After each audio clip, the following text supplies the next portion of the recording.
আসসালামু আলাইকুম। আমার চ্যানেলে আপনাদের সকলকে স্বাগত।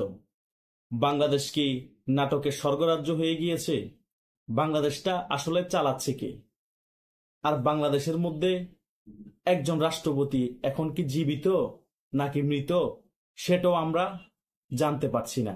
রাষ্ট্রপতি থাকা অবস্থায় ওনার ছবি বিভিন্ন রাষ্ট্রদূত থেকে নামিয়ে ফেলার অর্ডার দেয়া হচ্ছে, কূটনীতিক মিশনের কার্যালয় থেকে নামিয়ে ফেলার অর্ডার দেওয়া হচ্ছে। তাহলে কি রাষ্ট্রপতিকে মেরে ফেলা হয়েছে? রাষ্ট্রপতি কি গৃহবন্দী? জনমনে এখন অনেক প্রশ্ন ঘুরপাক খাচ্ছে। এই সরকারের অনতিবিলম্বে ক্লিয়ার করা উচিত রাষ্ট্রপতি কি আদৌ জীবিত আছে নাকি মৃত, নাকি ওনাকে গৃহবন্দী করা হয়েছে, নাকি রাষ্ট্রপতির পদ থেকে ওনাকে অপসারণ করা হবে। জাতি এটা জানতে চায়।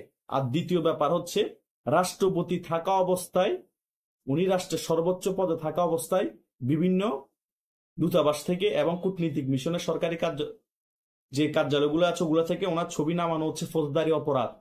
এ সরকার ফৌজদারি অপরাধ করছে যদি এখনো শাহাবুদ্দিন চুপ্পু রাষ্ট্রপতি থাকে। জনমনে আমাদের অনেক কোশ্চেন, সেই কোশ্চেনের আনসার আমরা পাচ্ছি না। দেশের মধ্যে এই সরকার অবৈধ, রাষ্ট্রপতি এতদিন বৈধ ছিল সংবিধান অনুযায়ী, এখন রাষ্ট্রপতির ছবি নামিয়ে দেওয়া হচ্ছে। রাষ্ট্রপতিকে আদৌ অপসারণ হবে নাকি হবে না, নাকি রাষ্ট্রপতিকে নিয়ে কি ষড়যন্ত্র চলছে, নাকি রাষ্ট্রপতিকে সিস্টেমে মেরে ফেলা হবে, সেটাও আমরা বুঝতে পারছি না। রাষ্ট্রপতিকে যদি সরিয়ে দেওয়া হয় তাহলে ওয়াকারুজ্জামান কিভাবে বহাল থাকবে?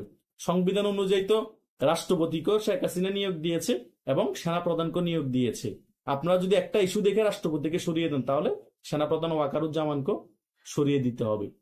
এই ধরনের নাটক আমরা দেখতে চাই না। আমাদের কাছে পরিষ্কার করেন রাষ্ট্রপতিকে নিয়ে আপনারা কি ষড়যন্ত্র করতে যাচ্ছেন, রাষ্ট্রপতি কোথায় আছে, এবং রাষ্ট্রপতিকে জনসমক্ষে আনেন।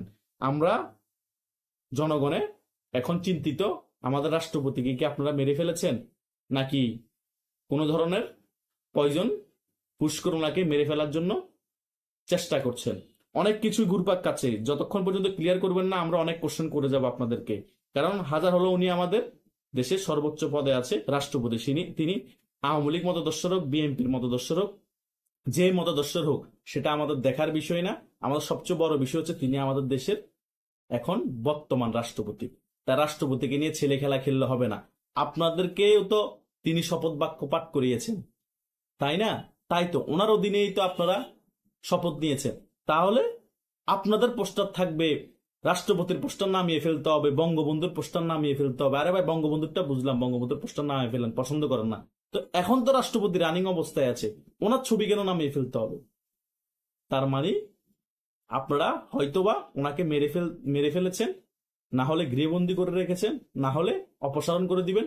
আর যদি সেটাও না হয়, কিছুই করতে পারছেন না, হয়তো অপসারণও করতে পারছেন না, সে কারণে জিদের বশত মনের শান্তির জন্য বাধ্য হয়ে বিভিন্ন রাষ্ট্রদূত অফিস থেকে এবং অন্যান্য যে সকল অফিস আছে সে সকল অফিস থেকে আপনারা এই রাষ্ট্রপতির ছবি নামিয়ে ফেলতে বলছেন।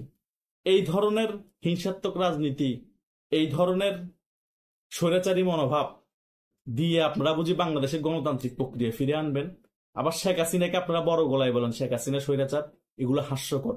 আপনারা যে স্বৈরাচারের জনক আমি বিভিন্ন ভিডিও বলি, এ সকল কার্যকলাপের মাধ্যমে আরো ক্লিয়ার করে দিয়েছেন। জনগণ এখন থেকে আপনাদেরকে আঙ্গুল তুলে বলবে যে বাংলাদেশে যদি স্বৈরাচারের জনক কেউ থেকে থাকে, বাংলাদেশে যদি স্বৈরাচার যে গডফাদার কেউ থেকে থাকে, সেটা হচ্ছে ডক্টর ইউনূস সরকার। তা আবারও প্রমাণিত করে দিছে এই রাষ্ট্রপতির ছবি সরানোর ইস্যু নিয়ে।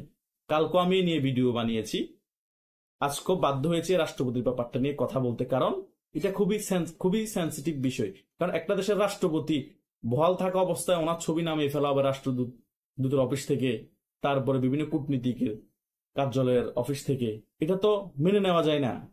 এটা সকলের সমালোচনা করা উচিত। আর তা নাহলে রাষ্ট্রপতি এখন কোথায় সেগুলো জনসম্মুখে এসে সরকারের দায়িত্ব আমাদের কাছে, জনগণের কাছে সেটা প্রকাশ করা। কারণ রাষ্ট্রপতিকে আমরা বিগত অনেক মাস ধরে দেখতে পাচ্ছি না। আমরা কেউ চিন্তা করছি উনি হয়তো এই গৃহবন্দী, কেউ বলছি হয়তো ওনাকে মেরে ফেলা হয়েছে।